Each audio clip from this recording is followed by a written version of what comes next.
porter la parole de Dieu aux autres. C'est le propre du prophète que de leur expliquer le sens des événements présents, voilà, pour leur en donner le sens. C'est le propre du prophète que d'annoncer l'avenir, c'est le propre du prophète que de prêcher, voilà, de former le peuple de Dieu. Alors, nous allons commencer, comme ce matin, par un détour étymologique pour expliquer le terme prophète. Prophète a une étymologie en hébreu. Prophète se dit nabi. Que ça ne vous étonne pas, je suis sûre que vous avez déjà entendu ce mot, du moins dans la langue wolof, n'est-ce pas? Parlant de qui? Du prophète Mahomet. Les musulmans l'appellent El Nabi, parce que l'arabe est une langue sémitique au même titre que l'hébreu. Et en hébreu, Nabi, donc c'est un B que l'on prononce comme veut, n'est-ce pas? Nabi veut dire prophète au singulier et Nevi'im veut dire prophète au pluriel. D'accord? Alors, Nabi viendrait du verbe Naba. Naba signifie proférer, faire jaillir, faire sortir des paroles. D'accord? Et cette étymologie-là, elle est confirmée par beaucoup d'autres langues sémitiques. Je vous ai parlé de l'arabe. Le verbe Naba en arabe signifie proférer. En assyrien, le verbe Nabou signifie proclamer, annoncer. Alors, si vous avez des amis musulmans qui portent comme prénom Nabou, dites-leur ce que signifie leur prénom, proclamer, annoncer. Et même dans l'éthiopien ancien, le verbe Nababa signifie parler. Alors, ça nous amène à l'étymologie grecque. L'étymologie grecque, il y a une discussion entre deux origines possibles. Pour certains, il s'agit de la préposition grecque pro et du verbe phainos. Phainos veut dire briller, briller sur et être manifesté. Mais tout le monde n'est pas d'accord que le terme grec pour dire prophète vient de prophainos. Certains, et moi j'en suis, pensent que ça vient plutôt de pro, c'est une préposition qui signifie pour, avant et devant, et d'un verbe féminin qui signifie parler. Voilà. Donc si on considère le sens prophémie, on pourrait dire que le prophète est celui qui parle devant l'assemblée, puisque pro peut signifier devant. Donc c'est la fonction de prédication. Tout à l'heure, ce qu'a fait le père Bruno quand il nous a donné l'homélie à la suite de la proclamation des différentes paroles. Le prophète serait donc l'ecclésiastique, l'homme de l'assemblée, celui qui est devant l'assemblée et qui parle pour expliquer. On peut aussi considérer la préposition pro dans son sens de avant. Le prophète serait alors celui qui parle avant que les événements n'arrivent. Et là, on pointe la fonction de prédiction. Donc, dicere avant même que les choses n'arrivent, dire avant les événements. Et on peut aussi considérer que pro signifie pour. Le prophète serait donc le porte-parole de Dieu, celui qui parle en lieu et place de Dieu. Et c'est pour cela que dans l'Ancien Testament, notamment, il est très grave de ne pas accueillir les paroles du prophète, de douter de ce que dit le prophète, parce que c'est mettre en cause ce que dit Dieu lui-même, puisque le prophète est son porte-parole. Voilà. Maintenant, on va analyser de plus près le ministère prophétique. Tout à l'heure, on a entendu Raphaël dire c'est un ministère qui t'est donné et qui va durer. Je suis entièrement d'accord avec cela, parce qu'un charisme est un don du Saint-Esprit pour l'édification de toute la communauté. Et quand un charisme est reconnu, et que la personne est établie dans la possibilité de l'exercer de manière habituelle, on passe de l'étape de charisme à l'étape de ministère. Voilà. Et c'est pour cela que dans l'Église, on parlera de ministre extraordinaire de l'Eucharistie. C'est pour ça qu'on parlera de ministre du catéchisme. Aujourd'hui, le catéchisme est devenu un ministère. On a d'autres ministères comme le lectorat, donc pour pouvoir lire à l'Église, l'acolita, pour pouvoir être enfant de cœur et servir à l'autre. Voilà. Donc, la prophétie est un ministère dans l'Église. Et cela depuis l'Ancien Testament. C'est un ministère qui a été exercé aussi dans le Nouveau Testament et qui est encore exercé aujourd'hui, alors autant en parler. Le prophète est un porte-parole de Dieu, du Dieu d'Israël, qui est un Dieu qui se révèle. Et Dieu se révèle de différentes manières. La première manifestation de Dieu est la création. Donc Dieu a fait le ciel et la terre et tout ce qu'ils contiennent. Et quand on regarde les éléments de la création, on peut comprendre qui est Dieu. Quand on regarde le ciel, qu'est-ce qu'on comprend de Dieu? Il est le Très-Haut. Quand on regarde les océans, qu'est-ce qu'on comprend de Dieu? Il est immense. Hein? Quand on regarde l'homme, surtout dans une activité créatrice, on comprend que Dieu est intelligent. Parce que c'est Dieu qui a fait l'homme et qui lui a donné d'être intelligent. Donc les œuvres révèlent leur auteur. De la même manière que toute la vie d'un peintre, par exemple, aurait pu être interprétée à la lumière d'un tableau réalisé par ce peintre-là. Et bien, ce qu'est Dieu, ça transparaît aussi au travers de ses œuvres. Donc, Dieu se révèle d'abord par sa création. Dieu se révèle ensuite par ses interventions dans l'histoire. Quand il y a eu, sur le mont Sinaï, la théophanie du buisson ardent, Dieu se voit poser la question par Moïse, ben, tu m'envoies, ok, mais quand les anciens d'Israël me demanderont qui est le Dieu qui t'envoie, qu'est-ce que je dirais? Et Dieu répond quoi? Je suis Yahweh. Mais Yahweh ne peut c'est le verbe être, hein, c'est le verbe aya, c'est une définition de aya, mais ça ne peut pas être traduit que par un présent. C'est à la fois un présent et un futur. Donc en réalité, Dieu dit à Moïse, je suis celui que je serai. C'est bizarre comme nom, non? Hein? Je suis celui que je serai. Mais surtout que je serai pour vous, à vos côtés. Et Dieu a été pour Israël un Dieu libérateur. Le Père Bruno nous l'a dit pendant son homélie. La véritable libération, c'est l'œuvre même de Dieu. Dieu a libéré Israël de l'oppression de Pharaon. Donc Dieu va être appelé par Israël libérateur. D'accord? Dieu a été pour Israël pourvoyeur. On a vu que tout au long du désert, Israël vit de quoi? De la manne. Ils ne connaissaient pas cette nourriture, ni eux ni leur père. Ils diront à Moïse, manhou. Et c'est parce qu'ils ont posé la question, manhou, qui veut dire en hébreu, qu'est-ce que c'est? Que cette nourriture-là va être appelée manne. D'accord? Et ni eux ni leur père n'avaient connu cette nourriture. Et la Bible nous dit que la manne avait le goût de ce qu'on désirait. Vous imaginez, si vous étiez dans le désert, pour vous, la manne aurait le goût de quoi? Chicken de rock. Vous connaissez? Hein? Pizza, chef aplo, d'accord? La manne avait le goût de ce qu'on désirait. Quand ils ont eu soif, Dieu a ordonné à Moïse de s'adresser au rocher pour que le rocher donne ses eaux. D'accord? Et ils ont appelé Dieu Adonai Jireh, parce que c'est un Dieu qui pourvoit. Quand les Amalécites les ont trouvés à Réphidim et qu'ils sont tombés sur eux, Dieu a dit à Moïse de gravir la montagne et d'étendre les mains vers lui. Tandis que Josué sur la plaine prendrait le commandement de l'armée. Voilà. Et ils ont appelé Dieu Adonai Tsebaoth, parce qu'il est l'éternel des armées, celui qui sort avec leurs armées pour leur assurer la victoire. Quand ils ont murmuré contre Dieu et que des serpents à la morsure venimeuse les ont attaqués, Moïse a intercédé et Dieu lui a dit, fais-toi un serpent en bronze et hisse-le au sommet d'un mât. Celui qui regardera vers ce serpent-là sera sauvé de la morsure de serpent venimeux. Et ils ont appelé Dieu Adonai Rapha, celui qui guérit, parce que Dieu a été pour eux guérisseur.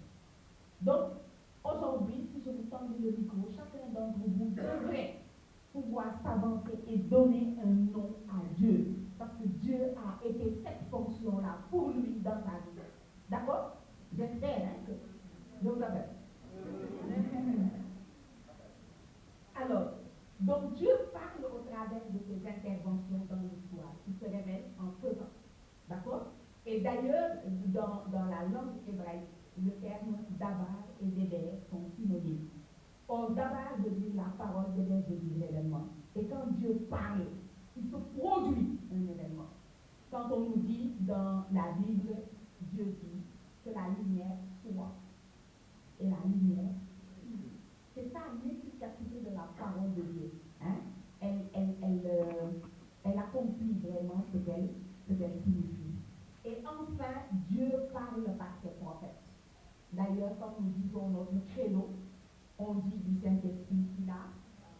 parlait par les prophètes. Voilà, quand un prophète parle, c'est Dieu qui est en train de nous parler. Les prophètes sont les porteurs privilégiés de la parole de Dieu devant le peuple.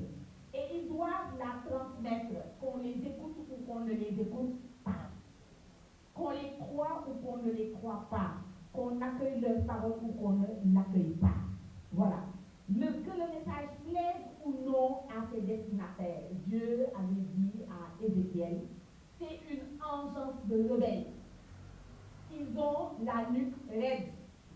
Mais tu leur diras qu'ils t'écoutent ou qu'ils ne t'écoutent pas. Quand ces événements-là se produiront, ils sauront qu'au milieu d'eux, il y avait un prophète. D'accord? De toute façon, la parole de Dieu en elle-même, elle porte un dynamisme propre. Et elle est capable d'accomplir ce qu'elle signifie, au point que par la bouche du prophète Isaïe, Dieu dira, ma parole est comme la pluie ou la neige. Quand la pluie ou la neige descend sur le sol, elle ne retourne pas au ciel par évaporation, sans avoir fécondé la terre pour donner du pain à celui qui doit manger. Ainsi est ma parole. Quand elle est donnée, elle ne me revient pas sans avoir accompli ce pourquoi je l'ai envoyée. Donc Dieu lui-même nous parle de l'efficacité de sa parole. Alors si je vous demandais ce matin, qui c'est qui a envie de recevoir le don de prophétie? Levez le doigt si vous avez envie. Vous ne savez pas ce que vous demandez. Vous vous rappelez de Jacques et Jean qui ont envoyé leur mère Salomé pour aller dire à Jésus, on veut que quand tu seras dans ta gloire, que l'un de nous soit à ta droite et l'autre à ta gauche. Et Jésus dit à Salomé, ils ne savent pas ce qu'ils demandent. Et Jésus regarde Jacques et Jean dans les yeux et leur dit, pouvez-vous boire à la coupe à laquelle je vais boire? Et ils répondent sans réfléchir, nous le pouvons. Jésus leur dit, ma coupe, vous y boirez. Mais quand tu as accordé de siéger à ma droite ou à ma gauche, il y a ceux pour qui ces places-là ont été préparées. Nous avons fait ça, nous avons fait Jésus à mon année. C'est Jésus à mon papa pour ton livre. Puis tout. Donc, nous avons la porte à sa droite et à sa gauche. Hein? Voilà. Donc, je vous dis que vous ne savez pas ce que vous demandez en demandant la vocation prophétique parce que vous ne savez pas combien c'est compliqué. Combien c'est compliqué d'être prophète. D'accord? Voilà. Le prophète ne se constitue pas tout seul comme tel. Le prophète, il est appelé. D'où l'expression vocation prophétique. Vocare, en latin, ça veut dire appelé. Il y est appelé. Et jamais un prophète n'a été appelé en disant à Dieu, bravo, tu as fait le bon choix, je suis l'homme de la situation. Jamais. Ça s'est fait. Au contraire, tous les prophètes essayent de fuir. C'est pas vrai? Qu'est-ce que Moïse a dit quand Dieu l'a appelé à la prophétie? Il a dit, je ne sais pas parler. Il a dit à Dieu, toi, comment tu fais ton casting? C'est quoi tes critères de recrutement?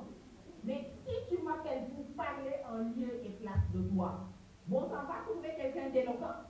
Moi-même, depuis que je suis en train de parler avec toi, tu te rends compte, non, que je bégaye? Dieu lui dit, je serai avec ta bouche. Je serai avec toi, c'est une garantie de réussite de la mission. Et Dieu dit à Moïse, je serai avec ta bouche. Comme Moïse insiste, Dieu lui dit, voici que ton frère Aaron vient à ta rencontre. Tu seras pour lui comme un Dieu et il sera pour toi un prophète. Ça veut dire, c'est toi qui lui inspireras ce qu'il devra dire et il sera ton porte-parole. Et finalement, Moïse y va. Parce que Dieu l'a encore investi en lui donnant le pouvoir de Dieu. Quand Isaïe voit dans le temple la vision de Dieu dans toute sa gloire, qu'est-ce que Isaïe dit? Malheur à moi, je suis fait, parce que je suis un homme aux lèvres impures, et je vis au milieu d'un peuple qui est impur. Alors, l'un des anges qui était là, avec des pinces, prendra une braise à l'autel, au feu de l'autel, et approchera cette braise des lèvres d'Isaïe en lui disant, ce qui a pour et touche tes lèvres, te voilà maintenant pur. D'accord? Et quand Isaïe entendra Dieu dire, qui enverrai-je? Qui ira pour nous, il sera en mesure de dire, me voici, Seigneur, envoie-moi. Vous connaissez le chant, comme l'a dit Yolé. Vous pouvez chanter, si moi je chante, il va pleuvoir.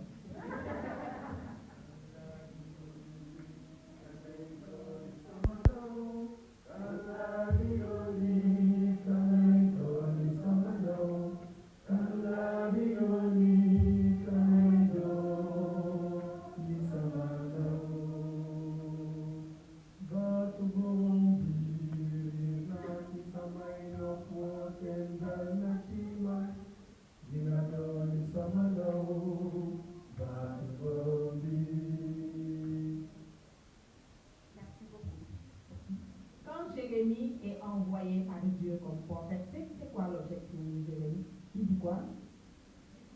Je suis jeune, je suis un enfant. Vous savez pourquoi? Parce qu'en Israël, l'âge canonique pour pouvoir faire une prise de parole en public, c'est l'âge de 30 ans.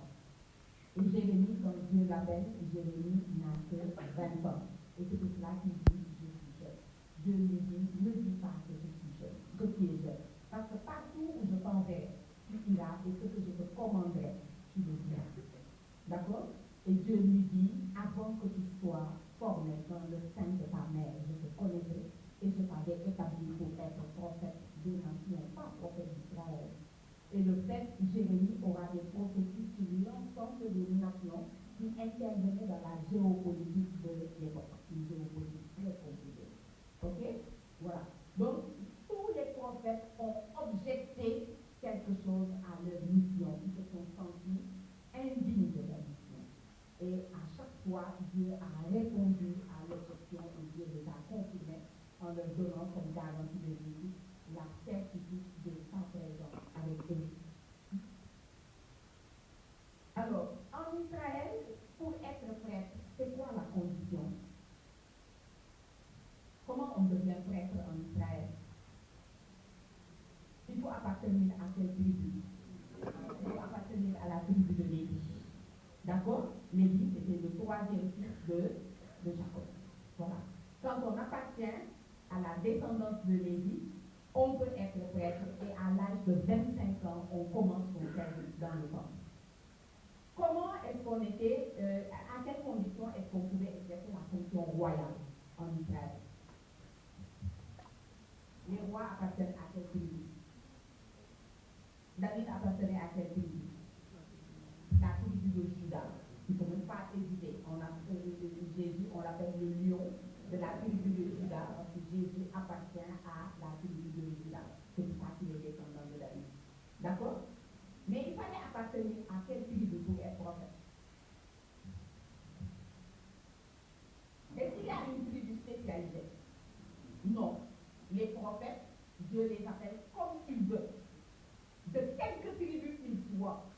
Jérémie appartenait à la tribu de Lévi. Jérémie se destinait à la carrière de prêtre. Et Dieu l'appelle à être prophète. Alors, prêtre, prophète ou roi, c'est quoi la fonction la plus compliquée? Et en même temps, vous désirez le don de prophète. La fonction la plus compliquée, parmi les trois, c'est la fonction de prophète.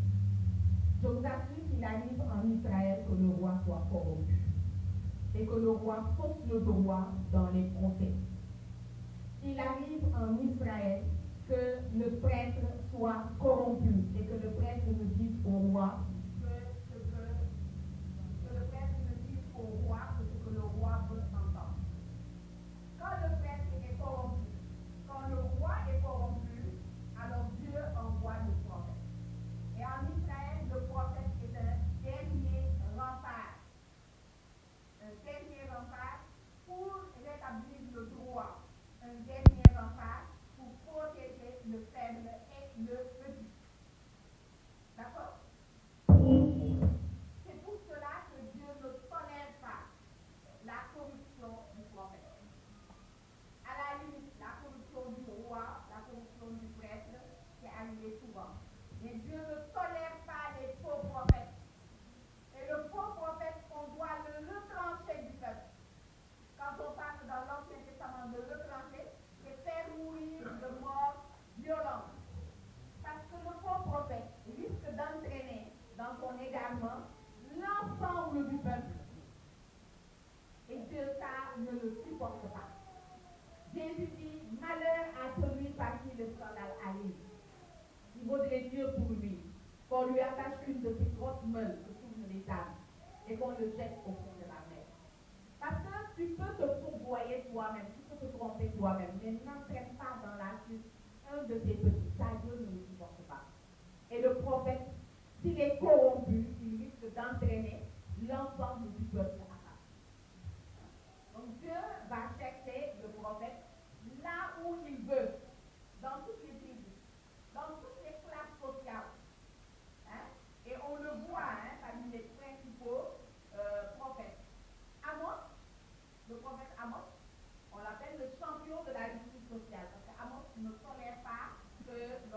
sur les droits des pauvres. Voilà. Et Amos était très dur dans ses paroles.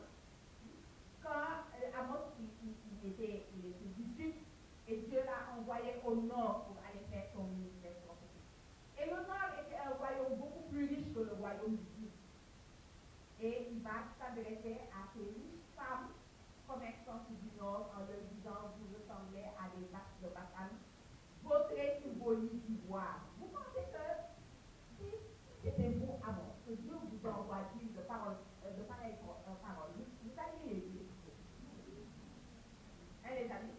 Vous oseriez regarder des femmes, têtes d'entreprise, qui conduisent des limousines, qui ont du pouvoir, et vous leur dites: vous ressemblez à des vaches du bataille, vautrez sur des lits d'ivoire. Vous oseriez?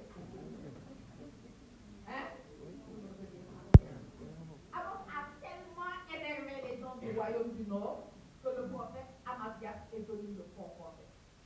Amazias lui a dit: hé, ici on est à Bethel, c'est un sanctuaire royal. Ici on ne dit que tout le roi veut entendre. Retourne en Juda si tu veux vivre de ton métier de prophète. Amos lui dit: hé, je n'étais pas prophète. Je n'étais même pas fils de prophète. Moi j'étais un agriculteur. Ma fonction c'était pinceur de sycomore. Donc moi je soignais les figuiers et j'étais un bouvier, donc je conduisais du gros bétail. C'est le Seigneur qui m'a dit: va à Bethel et parle. Les amis, Amos n'a pas bougé. D'accord? Si on voit le cas de Jérémie, je vous ai dit, tout le destiné à la carrière de prêtre, puisqu'il était descendant de Lévi. Et prêtre du clergé jérusalémite. Donc ça veut dire que c'est Judas, quoi, comme avenir. N'est-ce pas? À Jérusalem, il y avait des milliers de sacrifices qui se faisaient par Dieu. Si pour chaque sacrifice, le prêtre doit hériter de l'épaule droite, vous imaginez ce que ça fait? Hein? Et Dieu lui dit: tu n'auras sur cette terre ni femme ni enfant. Tu parleras en ma faveur à un moment où l'Assyrie était en train de vouloir se constituer un empire, où l'Égypte promettait la protection politique à Israël, mon œil. Et Dieu envoie Jérémie pour dire au roi d'accepter la domination chaldéenne. Quelquefois, le prophète, il est entre le marteau de son peuple et l'enclume qui est Dieu. Et il voudrait n'avoir jamais été choisi. Relisez les paroles de la dépression de Jérémie. Il dit: je ne parlerai plus en ta faveur. Il en a marre. Voilà. Pensez un peu à Isaïe. Isaïe était un noble. Isaïe, il avait ses accès à la cour du roi. Il avait des relations très faciles avec le roi et avec tous les nobles. Il était reçu tant qu'il voulait. Jusqu'à ce qu'il commence à parler contre la paix. D'accord? Baruch avait aussi une bonne carrière. Baruch était secrétaire du roi. Et Jérémie lui demande d'être secrétaire de Jérémie. C'est quoi la suivante? Être secrétaire du roi ou secrétaire d'un prophète de malheur? Vous avez vu ces deux choix suivants, non? Voilà. Hein? Daniel était également de noble naissance. Parce que Daniel fait partie de la première déportation à Babylone. Or, c'était la politique des Babyloniens quand ils soumettaient un peuple d'amener, ils amenaient les guerriers, ils amenaient les serruriers, ils amenaient les nobles, principalement la jeunesse, non? Les fils de nobles. Et pourquoi, à votre avis, quand on vainc un peuple, on déporte les serruriers? Pourquoi? C'est pas l'intérêt. Vous n'êtes pas les stratèges d'un coup. La sécurité, elle sert à quoi? À fermer les portes. Si vous devez aller conquérir une nation, vous aimeriez que cette nation ait de bons serruriers, oui ou non? Vous aimeriez que la nation ait de bons serruriers? Pourquoi il ne faudrait pas laisser les serruriers sur place? Qu'est-ce qu'ils risquent de faire? Vous verrouillez les portes. Voilà. Donc les soldats, on les amène aussi pour ne pas qu'ils les portent. Pourquoi? Organisés. C'est quoi l'intérêt d'amener les princes?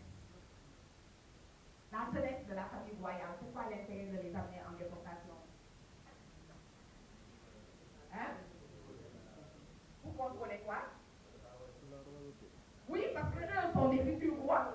Si les soldats mènent une révolte et que cette révolte réussit, c'est eux qui seront intronisés. Mais pas seulement. Ça, c'est pour le futur, pour ne pas que ils puissent régner. Mais dans le présent, là, les princes qui sont dépositaires de quoi? Ils sont dépositaires de toute l'intelligence d'un peuple. Tout le savoir d'un peuple, on le transmet au prince. Le prince n'est même pas éduqué par son père. Il est éduqué par un précepteur et il est éduqué à la dure. Et on lui apprend la science, et on lui apprend l'astronomie, et on lui apprend la stratégie militaire, et on lui apprend tout ce qu'on peut savoir. Et le fait pour les Chaldéens de regrouper dans la cour de Nabucodonosor les princes de toutes les nations qu'ils ont soumis, c'est vraiment s'assurer un savoir qui est unique. Et Daniel, ce grand savoir-là dans l'Antiquité, on l'appelait la sagesse. Daniel était un sage. D'accord? Et il a dépassé en sagesse les sages chaldéens. Et on sait la sagesse chaldéenne, c'est quoi? Pourquoi est-ce qu'il y a eu des mages qui ont quitté la Chaldée et qui sont venus à Jérusalem? Pourquoi? Qu'est-ce qu'ils avaient vu? Ils avaient vu une étoile à tout lever et ça avait suffi pour qu'ils interprètent ce signe-là. Ils vont dire à Hérode, nous avons vu son étoile à tout lever et nous sommes venus l'adorer. Ça veut dire qu'ils connaissaient l'astrologie. Ils avaient aussi l'astrologie. Ils adoraient les astres. D'accord? Et Daniel était plus sage que tous les sages de la nation chaldéenne. Michée de Moréchet était un rural, c'était quelqu'un de la campagne. Quand on lit le livre du prophète Michée, on y trouve beaucoup de comparaisons tirées de la nature. D'accord? C'est pour dire un peu la diversité des prophètes. Dieu va les prendre où il veut, dans n'importe quelle tribu, dans n'importe quelle condition sociale. D'accord? Donc, dans un groupe de prière, quand le Saint-Esprit se choisit des prophètes, vous pensez que le Saint-Esprit va demander les diplômes pour prendre la personne la plus diplômée? Hein? Vous pensez que le Saint-Esprit va demander l'ancienneté des membres pour prendre ceux qui ont été les premiers étudiés du groupe? C'est ça que vous croyez? Le Saint-Esprit choisit comment ceux à qui il donne des ministères de politique dans les groupes? Il choisit comment? Dites-moi. Comme il veut. Qui il veut. Et pour le temps qu'il veut. Quand je dis pour le temps qu'il veut, ça veut dire que le prophète aussi doit s'examiner. Parce que quelquefois, l'homme est parti depuis longtemps. Qu'est-ce que va apparaître? Et tu dis oracle du Seigneur. Le Seigneur n'est plus là. Et quand on dit oracle du Seigneur sans avoir été envoyé, Dieu dit tu me trancheras le faux prophète. Vous ne savez même pas ce que vous demandez. D'accord? Ok. Alors, souvent, le prophète est investi avant d'exercer. Le prophète est investi. Et il est investi par quel livre? Dans la Bible. Par quel livre est-ce qu'on investit un prophète pour qu'il puisse exercer? Et vous avez reçu ce livre-là, alors il faut me répondre. L'Église vous a investi par ce livre, par le même livre. Hein? Le baptême, c'est pas un rite, hein? Le baptême, c'est beaucoup de rites. Dans le sacrement du baptême, il y a beaucoup de rites. Quel est le rite principal du sacrement du baptême? Vous êtes baptisé, oui ou non? Vous ne savez pas ce qu'on vous a fait. Quel est le rite principal du sacrement du baptême? C'est l'eau. C'est une triple aspersion d'eau qu'accompagne une parole. Quelle est la parole qu'a dit le prêtre en vous aspergeant d'eau? Je te baptise au nom du Père. Non. Je te baptise au nom du Père et du Fils et du Saint-Esprit. Père Bruno, si on ne le dit pas comme ça, c'est pas valide, non? Elle dit qu'il ne faut pas se tromper en disant les paroles qui accompagnent un sacrement. Quels sont les rites complémentaires du sacrement de la baptême? Ça, c'est le rite principal. La bougie. Donc, c'est n'importe quelle bougie qu'on allume à partir du siècle pascal. D'accord? Un autre rite complémentaire du sacrement du baptême, c'est le vêtement blanc. Hein, le vêtement blanc signifie quoi? Que vous êtes des saints. Vous êtes saints, oui ou non? Les saints, levez le doigt. Heureusement. C'est pas quelque chose que vous allez devenir, hein? C'est quelque chose que vous êtes déjà. C'est quelque chose que vous devez manifester de jour en jour jusqu'à la pleine manifestation de votre sainteté. D'accord? Parce que c'est la sainteté de la tête qui est Jésus-Christ, qui est passé à tous les membres de son corps, c'est Jésus. D'accord? Le rite de la lumière, c'est pour signifier quoi? Le rite de la lumière, quand on allume au ciel pascal une bougie et qu'on donne cette bougie au parrain marraine en leur disant recevez la lumière de Dieu. C'est pour dire quoi? La lumière de la foi. C'est que à la suite de Jésus, vous êtes aussi lumière du monde. Voilà. Est-ce qu'il y a un autre rite complémentaire du baptême? Lequel? L'huile. L'huile, oui, le Saint-Clair, tu dis le mot. C'est quoi le Saint-Clair? C'est quoi le Saint-Clair? Il vient d'où? Hein?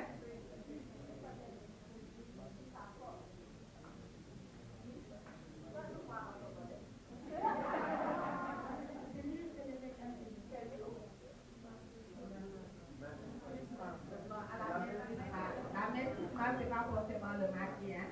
On l'habitude à Dakar, c'est de le faire un mardi. Mais vous vous rappelez où le mardi, l'année où le mardi était tombé, un 4 avril? Hein? Donc, c'est pas obligé d'être le mardi. La messe chrismale, normalement, c'est quel jour? Le jeudi saint. D'accord? Mais quand un diocèse est immense, et que le prêtre ne peut pas peut-être quitter le bout du diocèse là-bas, je ne sais pas, à Fatick, et revenir et faire la messe chrismale avec son évêque et repartir chez lui pour faire la messe de la scène du Seigneur. Hein, surtout que le jeudi saint c'est une fête. Et que Père Bruno, hein, après la messe chrismale, vous vous retrouvez avec votre évêque non pour faire la fête. Voilà. Hein? Donc, le code permet de déplacer la messe chrismale à tout autre jour de la semaine sainte qui convient. Donc, il y a des diocèses où c'est le lundi saint, il y a d'autres diocèses où c'est le mardi saint, il y a encore d'autres diocèses où c'est le mercredi saint. D'accord? Voilà. Donc, au cours de la messe chrismale, l'évêque de manière particulière a béni cette huile mêlée de baume pour dire que toutes les personnes, tous les objets qui sont oints par le Saint-Crème deviennent d'une manière particulière consacrés à Dieu. On l'appelle aussi l'huile de consécration. Et en Israël, ceux qui étaient marqués avec de l'huile, on les appelait des Mashiach. Ça veut dire qu'ils étaient élus, ça veut dire qu'ils étaient des oints. Et on marquait avec l'huile des prêtres, des rois, mais également des prophètes. D'accord? Et les amis, quand on vous a marqué au jour de votre baptême par le Saint-Crème, vous êtes devenus participants de la fonction prophétique de Jésus-Christ, participants de sa fonction sacerdotale et participants de sa fonction royale. Ça veut dire que vous n'avez pas le droit de vous taire. Ça veut dire que si le monde n'entend pas l'évangile, c'est à vous que Dieu demandera des comptes. Allez relire ce que Dieu dit au prophète Ézéchiel. Il lui dit: je t'ai établi comme un guetteur pour la maison d'Israël. Si tu vois venir le mal et que tu avertis le méchant, si lui ne se détourne pas de sa conduite et qu'il meurt dans son péché, à son sang, je le lui redemanderai. Mais si je te dis de parler et que tu ne parles pas, et que le méchant meurt dans son péché, c'est à toi que je demanderai compte de ton sang. Maintenant, imaginez les centaines de non-chrétiens, les milliers et les millions de non-chrétiens qui sont au Sénégal, qui n'entendent pas l'évangile et qui meurent dans leur péché. Continuez. À qui Dieu demandera compte de leur sang?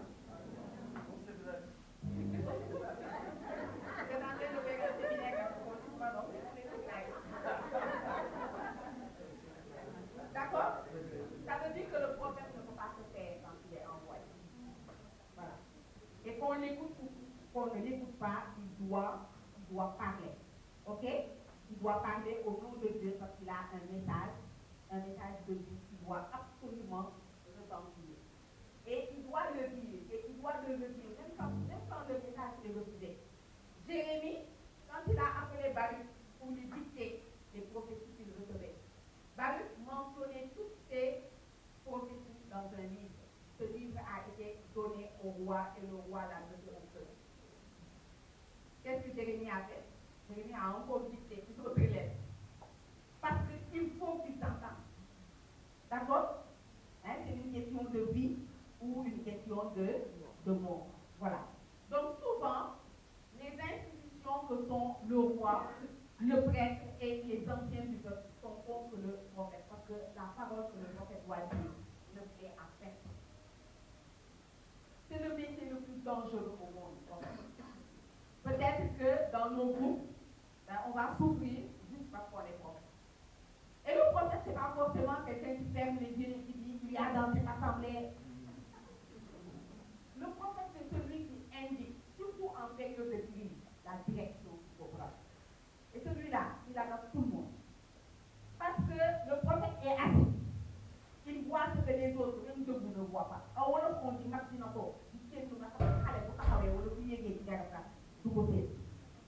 il en va de même du prophète.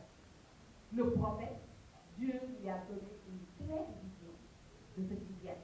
Il lui a aussi donné une claire vision de ce qui doit être fait. Je veux juste donner un petit exemple.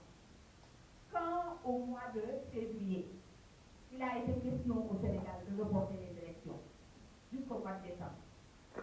Ça vous plaisait, ça? Bon, c'était tellement tendu que les gens ont dit dialogue national.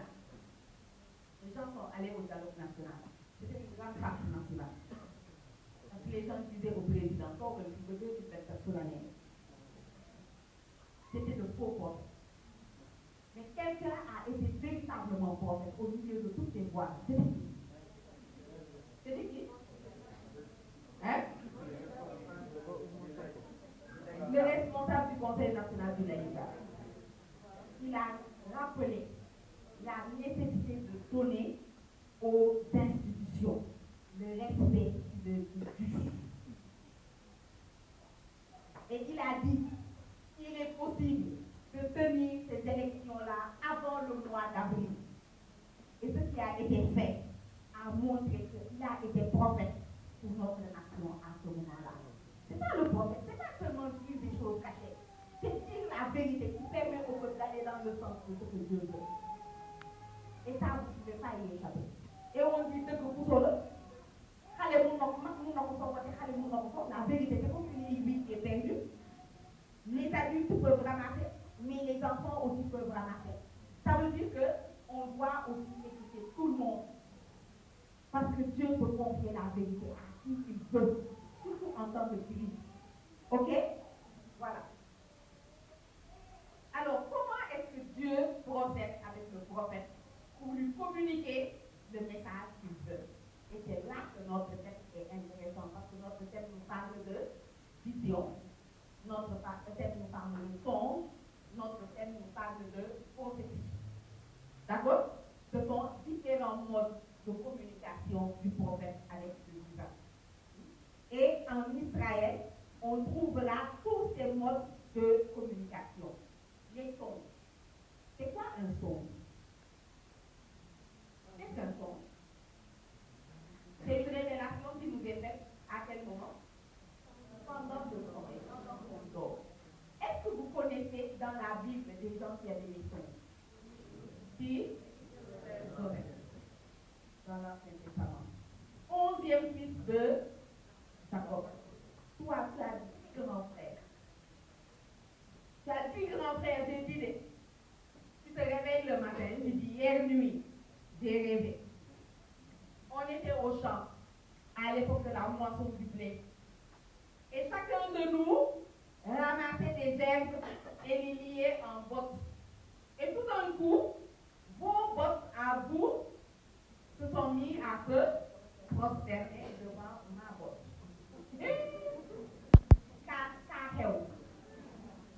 Tout de suite, je vais à adapter cette idée. Et les amis, ils n'ont pas été chercher un devin pour traduire ce songe-là. Eux tous, ils ont compris le sens du songe. Ils ont dit à Joseph, toi tu veux dire qu'un jour viendra où nous, on se prosternera devant toi. On reconnaîtra ton autorité à toi qui es notre jeune frère. Et à partir de cet instant-là, tes frères ne pouvaient plus lui parler avec amitié. Joseph, toi, tu n'observes vois pas que le fait de raconter tes rêves, ça divise ta famille. Tu ne peux pas te taire. Joseph, une autre fois, fait un autre son. Il voit quoi? Le soleil et la lune et 11 étoiles qui se prosternent devant lui. Cette fois, ce n'est pas devant ses frères qui raconte, c'est devant toute la famille. Et cette fois-ci, c'est son père même qui est énervé. Son père lui dit, ah, c'est moi le soleil. La lune, c'est Léa. Les 11 frères, c'est de Ruben à Benjamin là. Tu penses que nous, un jour, on va se prosterner devant toi. Ça va pas, non. Et pourtant, Jacob aimait Joseph. Et Jacob préférait Joseph. Est-ce que ces rêves vont s'accomplir, oui ou non? Oui, ces rêves vont s'accomplir. Parce que Dieu va élever Joseph. Dieu va l'élever jusqu'à faire de lui le numéro 2 de la nation la plus puissante au monde à l'époque. C'est quelle nation? Et Joseph va inviter Jacob à entrer en Égypte. Et Joseph va établir Jacob à Goshen, la région du delta du Nil, la plus fertile de toutes les. Et Joseph va faire de ses frères des gardiens des troupeaux de Pharaon. Et il va leur donner du blé. À tel point qu'avec tous ces privilèges-là, les conditions sont réunies pour que la promesse de Dieu à Abraham puisse s'accomplir, celle de faire que sa descendance soit comme les étoiles au ciel et comme le sable au bord de la mer. Est-ce que vous connaissez une autre personne dans la Bible qui a le don des fonds? Qui? Joseph, le père adoptif de Jésus. Bizarrement, hein? Joseph de l'Ancien Testament, là, son père s'appelle Jacob. D'accord? Joseph du Nouveau Testament, son père s'appelle aussi Jacob. Une vraie intuition. Et heureusement qu'il avait le don des fonds. Et heureusement qu'il était obéissant à ses sons. Sinon, on ne serait pas là. Sinon, Jésus était mort depuis longtemps. Hein? Quand Hérode se voit berné par les mages sont repartis chez eux en passant par un autre chemin. Hérode attend, il ne les voit pas. Hérode donne un ordre terrible. Lequel? Celui de massacrer tous les enfants qui ont entre 0 et 2 ans. Pourquoi 2 ans? Pourquoi il n'est pas allé jusqu'à 3 ans? Jusqu'à 4 ans? Pourquoi il s'est arrêté à 2 ans? C'était selon la date d'apparition de l'étoile que les mages lui ont dit. Ça faisait 2 ans que l'étoile avait passé. D'accord? Et il va ordonner que l'on tue tous les enfants qui avaient à Bethléem entre 0 et 2 ans. Et on nous dit que la prophétie de Jérémie s'accomplit. Une voix s'est fait entendre dans Rama. C'est Rachel qui pleure ses enfants et elle ne veut pas être consolée parce qu'ils ne sont plus. Jésus a survécu que parce que l'ange a dit à Joseph, prends l'enfant et sa mère et fuis en Égypte. D'accord? Parce que Hérode va le rechercher pour le faire vivre. Une autre fois, quand ils seront en Égypte, l'ange lui dira encore, prends l'enfant et sa mère et reviens en terre de Canaan. Parce que ceux qui ont voulu à la vie de l'enfant sont morts. Bien avant cela, quand Joseph s'est rendu compte que Marie était enceinte au 3e mois de la grossesse de Marie, Joseph a formé un projet, celui de réveiller Marie en secret. Et l'ange lui a apparu en songe et l'ange lui a dit, ne crains pas de prendre cette toi Marie, ton épouse, parce que ce qui a été engendré en elle vient du Saint-Esprit.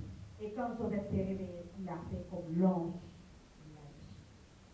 D'accord? Donc il y a bien des personnes dans la Bible qui communiquent avec Dieu au travers des songes. Et il y a d'autres qui, quand certains reçoivent un message de la part de Dieu, ils ont le pouvoir d'interpréter ce son. Comme qui? Daniel. Voilà. Daniel a interprété le son du roi de Babylone. Là où tous les sages ne pouvaient pas. C'est la même chose pour Joseph. Quand le pharaon a fait le même rêve, mais sous 2 modalités, la modalité des vaches grasses et des vaches maigres, et la modalité des épis pleins et des épis ramougris, Joseph a pu interpréter. Et Joseph a fait plus qu'interpréter. Le contrat, c'était juste qu'il donne le sens. Joseph a dépassé le contrat parce qu'il a même donné la solution. Il a dit la solution au roi, c'est de trouver un homme sage qui sera capable d'effectuer des réserves pendant la période d'abondance.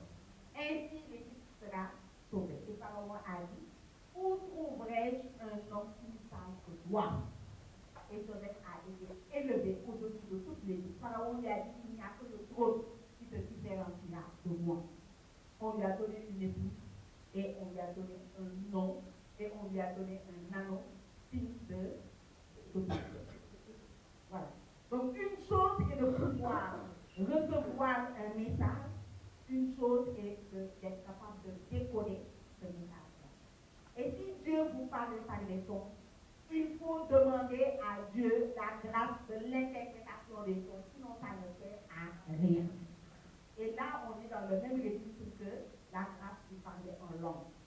Si vraiment le parler en langue n'est pas une prière, si le parler en langue est une prophétie, le don d'interpréter la prophétie doit être demandé par la personne qui a parlé en langue ou par la personne, une autre personne qui se trouve dans l'assemblée. Autrement, la prophétie n'édifie personne parce qu'elle ne s'adresse pas à l'intelligence des personnes. On ne peut pas comprendre. D'accord? Et Paul dit, moi je parle en langue plus que vous tous. Paul était apôtre. De savoir qu'il a exercé ce don-là, nous fait ne pas avoir peur de ce don. Et Paul finit en nous disant aspirer au don spirituel. Aspirer, ça veut dire désirer et demander. Désirer les sons. Désirer l'interprétation des sons. Mais si Dieu ne vous a pas envoyé le gars, taisez pour ne pas être retranché. D'accord? Voilà. Alors la vision, il y a plusieurs types de visions. Il y a des visions qui sont des visions naturelles. Il y a des visions qui sont des visions surnaturelles. Qu'est-ce qu'on appelle vision naturelle? C'est la vision d'un objet qui existe réellement. Mais quand toi tu regardes l'objet, Dieu va greffer à la vision de cet objet naturel un message. Et c'est ce qui arrive quand Dieu dit au prophète Jérémie, Jérémie, lève-toi, descends chez le potier. Il est autour, il est en train de travailler à fabriquer des vases. Et Jérémie se lève. Et Jérémie va dans la maison du potier et il voit le potier en train de travailler, c'est une vision naturelle. Voilà. Et pendant qu'il regarde le potier au travail, Dieu lui donne une parole. Dieu lui dit, Israël est comme l'argile et moi, je suis le potier. Il arrive que l'argile échappe au potier et que la forme que le potier voulait donner à l'argile soit ratée. C'est pas vrai? Mais si nous devons porter ou bien, mais quand on est docile, alors Dieu nous donne la forme qui lui plaît. Vous connaissez le chant là, Seigneur, toi le souverain pour vous. Vous pouvez chanter un peu, vous nous réveillez. Vous ne chantez pas, vous chantez.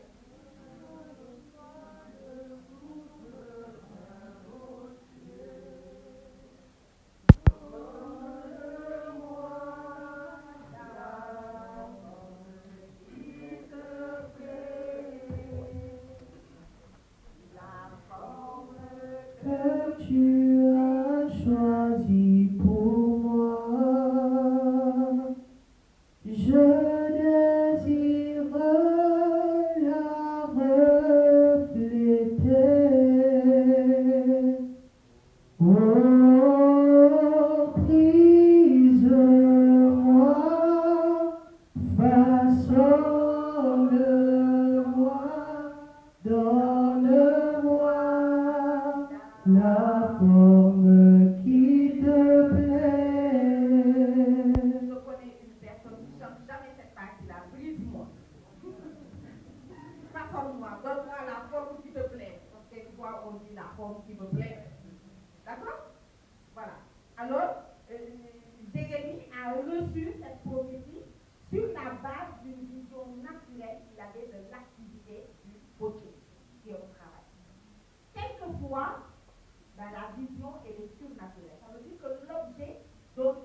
ça lorsque Dieu parle au prophète Joël. Et Dieu montre au prophète Joël une invasion ecclésiale, un essaim dense de criquets qui est en train d'arriver. Et cet essaim de criquets était l'expression de la colère de Dieu et de la punition de Dieu contre Israël. Parce que fait le criquet? Quand le criquet est là, c'est quoi le danger? Il détruit tout, il mange tout, donc ça risque d'être une période de famine. Voilà. Et dès que le prophète Joël voit ça, qu'est-ce qu'il doit faire? Si c'était vous, Joël, Dieu vous montre sur le pays un essaim de criquets qui arrive. Vous allez faire quoi? Vous allez intercéder. Et c'est exactement cela que fait Joël. Et c'est pour cela que la prophétie est aussi liée fortement à l'intercession. Parce que tu vois ce que personne n'a vu. Ah! Est-ce que tu vas te croiser les bras et attendre que le malheur s'abatte? Non! Joël va dire, Seigneur, comment Israël tiendra tout? Il est si petit. Ce peuple est si petit. Les prophètes qui savaient comment toucher Dieu au truc. Dieu avait dit dans le livre de Deutéronome, si je vous ai choisi, c'est pas parce que vous êtes le peuple le plus fort, je vous ai choisi parce que vous êtes le peuple le plus petit. Dieu a une prédilection pour les petits. Joseph, on a dit, c'était le 11e d'une fratrie de 12 garçons. Et c'est lui qui a été choisi. David était le 8e d'une fratrie de 8 garçons. Et c'est lui qui a été choisi. Dieu a une faiblesse pour les autres. Et Joël va dire, comment Israël tiendra-t-il? Il est si petit. Et le Seigneur renonce à ce châtiment. Quelque temps après, Dieu donnera encore à Joël la vision surnaturelle d'une sécheresse, mais inouïe. Et Joël se mettra encore à intercéder. Comment Israël tiendra-t-il? Il est si petit. Et Dieu renonce aussi. Une troisième fois, Dieu lui donnera la vision surnaturelle d'un fil à plomb que l'on tend pour initier des constructions. Et Dieu dit, maintenant c'est fini. Je ne ferai plus miséricorde. Ce châtiment est en cours. D'accord? Donc quand Dieu nous montre ce qui n'existe pas, et qu'on dit, je vois l'image de, vous entendez ça dans les assemblées, non? Ne te retourne pas pour chercher, hein, c'est pas là. C'est Dieu qui lui a montré de manière surnaturelle. Et l'image, on ne peut pas juste dire, je vois l'image de deux mains qui se serrent dans une poignée de main. Point. Qu'est-ce qui manque? Interprétation. Au travers de cette image, le Seigneur est en train d'appeler une personne à poser un acte de réconciliation. Oui, là c'est clair. D'accord? Et quand c'est vous qui recevez, il faut toujours demander à Dieu, ça tu me le montres pour moi ou tu me le montres pour l'assemblée? Parce que si c'est pour toi, c'est même pas la peine que tu demandes le micro. Parce que sinon tu es comme Joseph. Et les gens vont te détester pour rien. D'accord? La première fois que moi j'ai eu une image surnaturelle, c'était pour moi. D'accord? Je revenais d'un sacrement de réconciliation. C'était compliqué. Le prêtre là, je suis sûre que ce que je lui ai fait là, personne ne lui a jamais fait ça. Je viens, je m'assois. Laissez avec tous mes problèmes, je vous ai dit ce matin, non? Je ne croyais même plus en Dieu. Je viens, je m'assois. Le prêtre me dit, tu veux te confesser? Je lui dis oui. Il me dit, dis tes péchés. Je lui dis, en fait, moi, c'est Dieu qui m'a fait du tort. C'est Dieu qui doit me demander pardon. Même plus, non, Dieu ne peut pas là. Et le prêtre était sérieux. D'abord, il s'est levé, il est allé dire à tous ceux qui étaient dans sa file, allez voir d'autres prêtres. Celle-là, je ne vois pas arrêter. Le prêtre revient, il s'assoit, il me dit, regarde-moi. Je le regarde. Il me dit, je suis un élu, validement ordonné. Je représente Dieu. Je représente l'Église. Dis-moi ce que Dieu t'a fait. S'il le faut, je te demanderai pardon en son nom. Et je vous assure, ça fait comme l'effet d'un bouton de champagne qui saute. Et je me suis mis à dire tous mes griefs contre Dieu. Et j'ai dit, hein. Et le prêtre, et il les guérit sur le papier. Et quand j'ai fini, il me dit, tu ne penses pas que tu es en train d'enlever Dieu si je dis qu'il n'a pas commis. Dieu est de ton côté. Et ce qu'il a dit là, ça m'a dit. D'accord? Et quand je suis revenue, le Saint-Sacrement était exposé. Je me suis couchée devant l'autel. Et le Seigneur m'a montré la vision d'une image surnaturelle. C'était l'image d'un chemin. Il faisait nuit. Quelqu'un marchait sur ce chemin.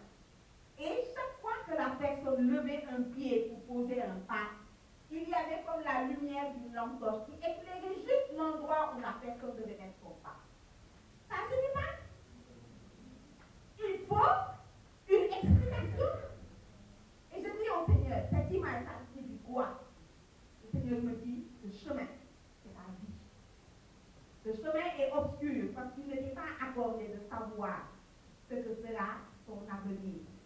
Et chaque fois que tu auras un pas décisif, un pas important à faire dans ta vie, si tu me demandes ma lumière, tu l'auras juste pour cette décision. C'est chaque fois que j'ai besoin de lumière, je n'oublie pas de lui rappeler l'image. Et le Seigneur est fait. D'accord? Ça veut dire que quand le Seigneur te montre la vision d'une image surnaturelle, il te faut lui demander c'est quoi l'interprétation de cette image. Et il faut la proclamer. Qu'elle plaise ou qu'elle ne plaise pas. Parce qu'elle ne t'appartient pas. D'accord? La prophétie, c'est un message. Un message qui doit être articulé, qui doit être dit. Et souvent, la prophétie dans la Bible commence par oracle du Seigneur, où ainsi parle le Seigneur. Et l'oracle est donné. Et quand on a fini, on dit le Seigneur a parlé. Le prophète se dédouane en disant parole du Seigneur ou oracle du Seigneur et en terminant par le Seigneur a parlé. Ça veut dire que c'est pas moi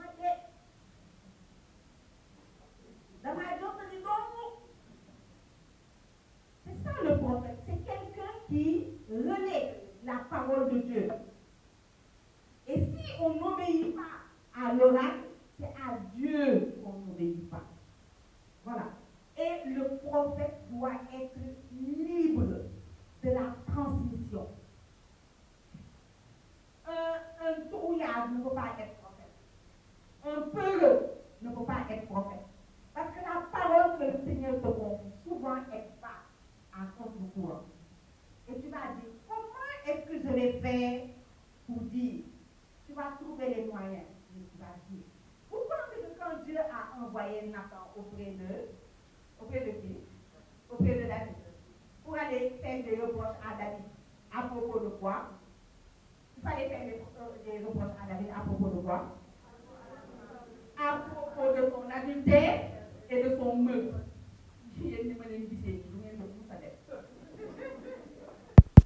Disons-nous la vérité. Di ngeen doon def. Ñan ñoo naroon def.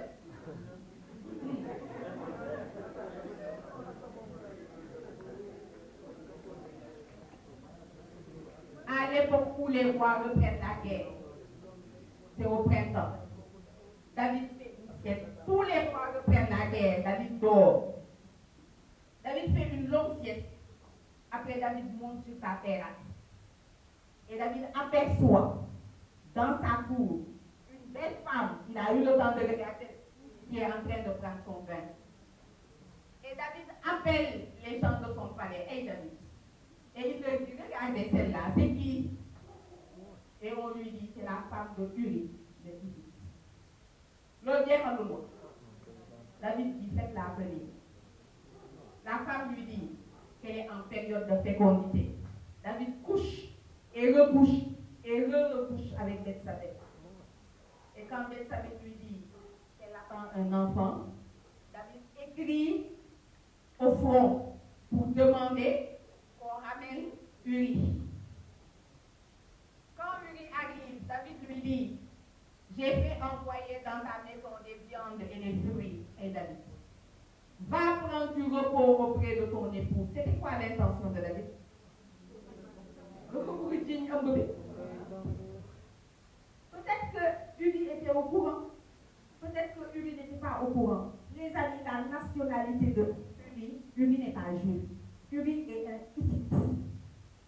bien tranché. Mais Uri connaît les lois de la guerre et Uri respecte ces lois-là plus que David. Parce que pendant tout le temps qu'en Israël une guerre est en cours, les hommes ne couchent pas avec les femmes. À plus forte raison avec les femmes d'autrui. Donc vous avez dit que le roi peut être corrompu. Mais Dieu ne supporte pas un prophète corrompu. Donc David a contrevenu aux lois de la guerre en Israël. Et David veut entraîner Uri à contrevenir aussi aux lois de la guerre. Et c'est pas faux. Uri ne dort pas ce jour-là chez lui. Il dort au palais avec les gardiens du palais. Et au matin, on dit à David, Uri n'a pas été chez lui. Et David est contrarié. Et David rappelle encore Uri pour lui dire, pourquoi tu n'as pas été chez toi? Va prendre du repos. Uri regarde David, yeux dans yeux. Il lui dit, mon Seigneur Joab, dors sous la tente. Même lâche du Seigneur, dors sous la tente. Et moi, j'irai dormir dans ma maison. Il est en train de lui dire en même temps, il n'y a que toi qui dors dans ta maison, t'as pas honte. Et les amis, il viendront des moments où vous devrez parler à des autorités pour leur dire, est-ce que vous n'avez pas honte? Il lui dit, je ne le veux pas. Je ne vais pas dormir chez moi. Alors David comprend qu'il n'a aucune chance de coller la paternité de cette grossesse-là à Uri. Et David va écrire un second courrier. Il va écrire à son général Joab. La prochaine fois qu'il y aura un assaut, poussez Uri jusqu'au plus près de l'ennemi et retirez-vous de lui pour qu'il soit tué. Et David va commettre la traîtrise de faire porter ce courrier-là par Uri lui-même qu'il renvoie au fort. Et Joab va respecter ce que David a écrit. Alors quand Uri meurt, Dieu envoie Nathan à David pour aller lui faire le reproche de son habileté et de son meurtre par procuration. Nathan ne va pas dire non à Dieu, mais Nathan va prendre ses précautions pour parler à David. Moi, je n'étais pas à la base, mais je suis sûre qu'il a dû se tenir à bonne distance. Et en ce moment-là, il a réfléchi à la parabole du baptême. Il n'ose pas parler de manière assertive au roi. Il passe par la parabole. Il dit, mon Seigneur le roi, dans ton royaume, il y a un homme qui est immensément riche. Il a un troupeau innombrable. Mais quand il a reçu la visite d'un ami pour honorer cet ami-là, il ne voulait pas prendre une de ses dettes. Il a été prendre l'unique brebis d'un pauvre, et c'est cette brebis-là qu'il a immolée pour honorer son ami. Et David se lève tout de suite de son trône. Il dit qu'on me l'amène ici pour que je le tue. Nathan a reculé, il lui a dit, mon Seigneur le roi, c'est comme c'est toi. Et tout de suite, David a décollé la parabole. Parce que l'unique brebis, en réalité, elle s'appelle Bethsabée. C'est la brebis de quel pauvre? Uri. Comment un officier peut être au fort en train de risquer sa vie pour son roi? Et le roi là, il regarde la femme, l'unique femme de l'officier, alors que le roi, il a un harem rempli d'épouses. David a enlevé ses habits royaux. Il s'est assis sur la femme. Et David a dit, pitié pour moi, Seigneur, en ta tendresse, efface mon péché. Lave-moi tout entier de ma faute, purifie-moi de mon offense. Contre toi et toi seul, j'ai péché, ce qui est mal à tes yeux.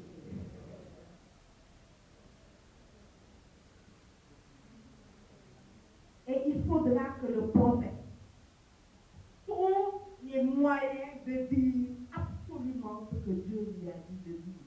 Parce qu'il s'agit de rendre l'espérance à un peuple qui est fatigué. Il s'agit de trancher et de ralloyer et de dire que c'est par là qu'il faut passer. Il faut couvrir des chemins. En période de crise surtout. La crise, c'est un moment favorable.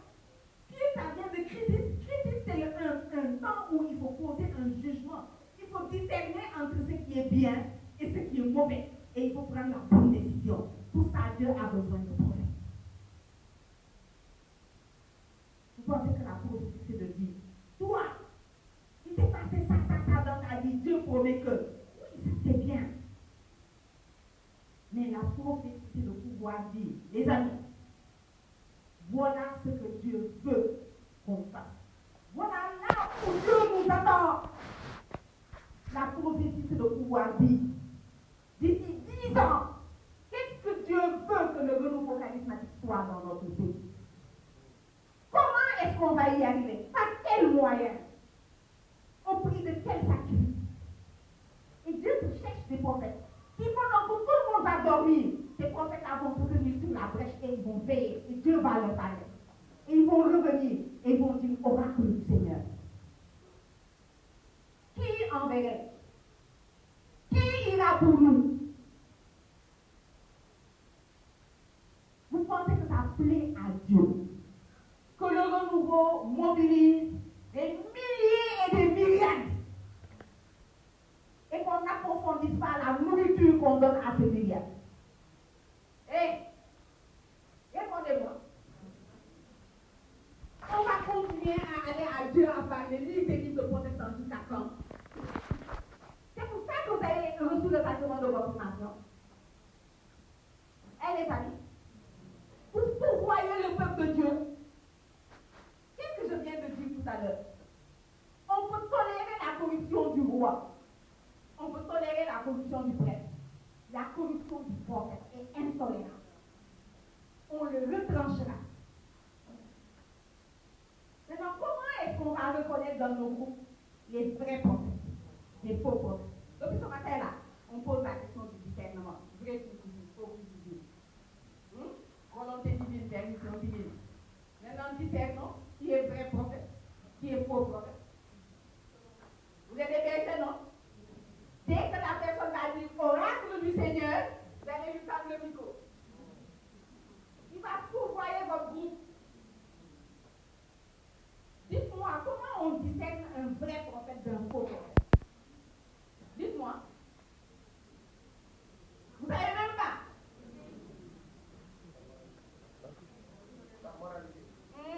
Grégoire a dit sa moralité. Prophète, c'est comme médecin.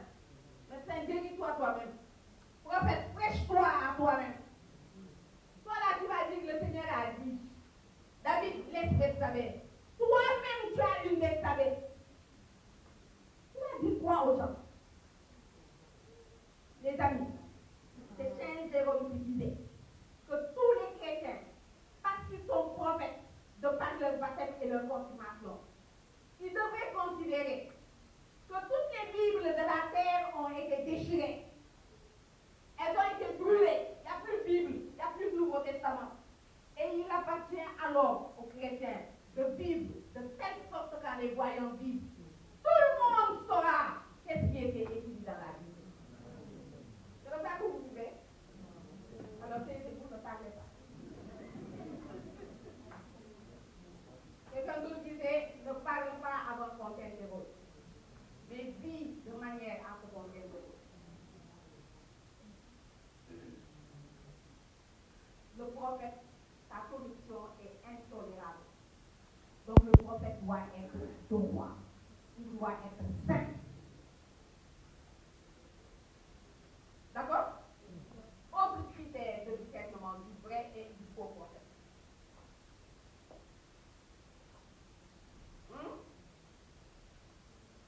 Dites-moi.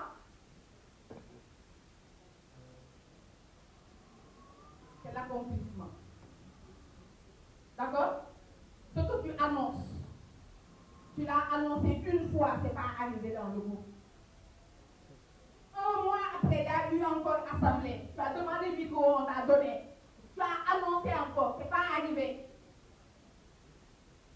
3 fois tu as annoncé, c'est pas arrivé. Qu'est-ce que le berger doit faire?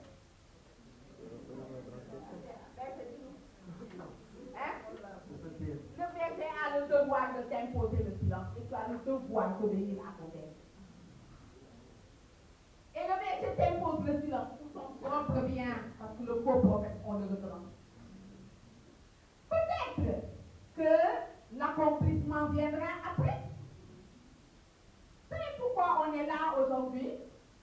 Pourquoi quand en l'an 70, les troupes romaines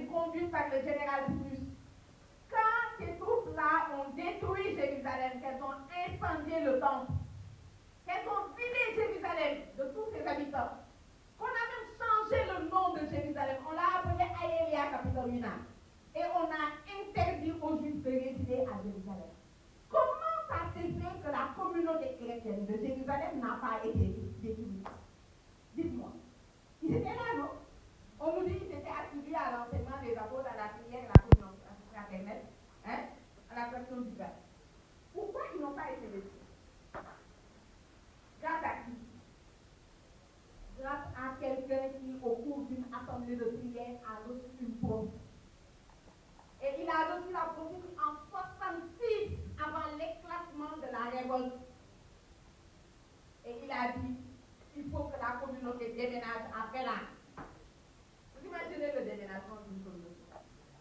Chaque jour, le Seigneur adjoignait à la communauté ceux qui devraient être sauvés. C'était nombreux, hein? Il a fallu qu'ils déménagent. Les amis, ils déménagent en 66. Chaque jour, les gens devaient lui dire, regardez-le. À cause de lui, là, on est parti en catastrophe. Il a dit qu'il va y avoir catastrophe. Où est catastrophe? Catastrophe est venue 4 ans après. Heureusement que le gars avait parlé. Ou bien? Donc c'est vrai. Quelquefois, on attend l'accomplissement. Ça vient pas. Dieu avait dit au prophète Habakkuk, même si la promesse paraît tardée, attends-la, grave-la sur une tablette et relis-la tous les jours. Elle s'accomplira certainement, mais à son temps. Et quelquefois, je vous assure, il y a des prédictions de faux prophètes qui s'accomplissent. Ou bien, parce que le diable, c'est un ange déchu. D'accord? Donc il peut y avoir des gens qui se disent toi et qui semblent lire ta vie comme dans un livre. Quand ça arrive, catholique va amener là-bas sa maman, son papa, ses frères, ses soeurs, ses voisins, tout le monde. Catholique n'a pas posé discernement. L'accomplissement est certes un critère, mais ce n'est pas un critère suffisant. Parce que la prophétie authentique ne s'accomplit qu'en son temps. Donc pendant qu'on attend l'accomplissement, on peut penser que ce n'est pas une vraie prophétie. La fausse prophétie peut effectivement s'accomplir, on va penser que c'est une vraie prophétie. Ça ne l'est pas. Il faut discerner. Et le critère ultime du discernement, ce sont les fruits que porte l'exercice du ministère prophétique. Qu'est-ce qui naît de ton charisme de prophétie? Est-ce qu'à cause de l'exercice de ton ministère de prophétie, les gens craignent davantage Dieu? Est-ce que les gens se convertissent? Est-ce que les gens font la volonté de Dieu? Est-ce que les gens se rapprochent plus des sacrements? Est-ce que les gens méditent plus la parole de Dieu? Ou est-ce qu'à cause de toi, la panique grandit dans le groupe de prière? Est-ce que tes prophéties ne sont pas en train d'installer une peur? Est-ce que tes prophéties ne sont pas en train de diviser les familles? Ou même de diviser le groupe? Est-ce que tes prophéties ne suscitent pas une révolte même contre les autorités du groupe? Ou contre même l'autorité de la paroisse? Parce qu'on a parlé contre Dieu. C'est ça le critère ultime de discernement du ministère. Jésus a dit un bon arbre ne peut pas porter de mauvais fruits. Et un mauvais arbre ne peut pas porter de bons fruits. Quels sont les fruits que tu portes? Si c'est des fruits de paix, si c'est des fruits de joie, si c'est des fruits de patience, si c'est des fruits de persévérance, des fruits d'espérance, tu dois être encouragé dans ton ministère. Parce que c'est pas facile. Il y a des fois où tu sais, je dis ou je ne dis pas. Je parle ou je me tais. Est-ce que, si le berger du Seigneur te dit viens, continue à exercer. Ce que tu dis là, c'est authentique, c'est de la part du Seigneur. Et là, il te confirme dans ton charisme. Et ce charisme ainsi confirmé te grandit jusqu'à devenir un ministère. Mais c'est toujours toi qui parles. Tu sais beaucoup de travail dans le groupe. Si on te dit viens, il est temps que tu te taises. Tu dis pourquoi je n'ai pas me taire? Tu sais depuis quand je fais?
dans le groupe, il y a toujours des féministes qui lui disent pourquoi le berger t'a dit de se faire. C'est pas vrai? On se connaît. Hein, les amis? Et tu vas écouter ces gens-là. Et tu vas te révolter. Tu n'acceptes pas d'être émondé. Mais tais-toi, mon sang, si tu te tais. Si c'est Dieu qui te faisait parler, Dieu se débrouillera pour que tu sois confirmé dans ton ministère. Il y a eu longtemps de ça, une retraite des responsables, il y a peut-être 20 ans en avant. Une retraite de tous les responsables des groupes de prière, c'était à Tonissa, au roi des Mandés. À l'époque, je me formais au secrétariat, donc j'écrivais en sténographie. Les responsables m'ont appelé, ils m'ont dit viens, tout au long de la retraite, prends le cahier là. Dès qu'une parole sort, tu la notes en sténo. D'accord? Après l'assemblée, tu transmets ça en français. Et tu vas donner au berger national. C'est le berger qui va te dire quelles sont les paroles que tu peux afficher au tableau ou les paroles que tu ne dois pas afficher au tableau. Pour que les gens puissent aller et lire ces paroles-là et reviennent pour méditer. Alors, je note des paroles, je note la vision surnaturelle d'une pierre tombale qui était en train d'être relevée par le Seigneur. Et la personne avait dit, je vois l'image d'une pierre tombale que le Seigneur soulève. Cela signifie qu'il y a une personne qui était presque donnée pour morte. Le Seigneur guérit cette personne. Elle va se réveiller et elle va réclamer à manger. Quand la personne a donné cette prophétie, un prêtre s'est mis à genoux. Et ce n'était pas n'importe quel prêtre. C'était le père Kalman, qui habitait à Nord. Un énorme charismatique. À la fin, quand moi j'ai affiché les paroles, il vient me dire, toi bien, pourquoi tu n'as pas écrit la parole qui concernait la pierre tombale pour tout le monde? Je dis, ah, moi, c'est le berger qui m'a dit de ne pas afficher ça. Il me dit pourquoi? Je dis, parce qu'il a dit que ça, c'est pas authentique. Il va trouver le berger. Je lui dis, moi, je suis prête, je ne peux pas mentir. Pendant cette assemblée, je priais pour mon neveu qui était en Suisse, qui était dans le coma. Le médecin avait dit qu'il allait bientôt mourir. Je priais quand la parole là est sortie. Après l'assemblée, je suis allée au monastère. Il n'y avait pas de portable. Hein? Je leur ai demandé l'autorisation d'utiliser le téléphone fixe pour appeler ma soeur à l'hôpital. Elle m'a confirmé que son fils est sorti du coma et qu'il réclame à manger. Et le berger m'a dit, viens, va ajouter la parole là-bas. Imaginez la frustration du prophète qui avait donné cette parole. Quand tu n'as pas vu la parole affichée. Est-ce qu'il est allé faire visite?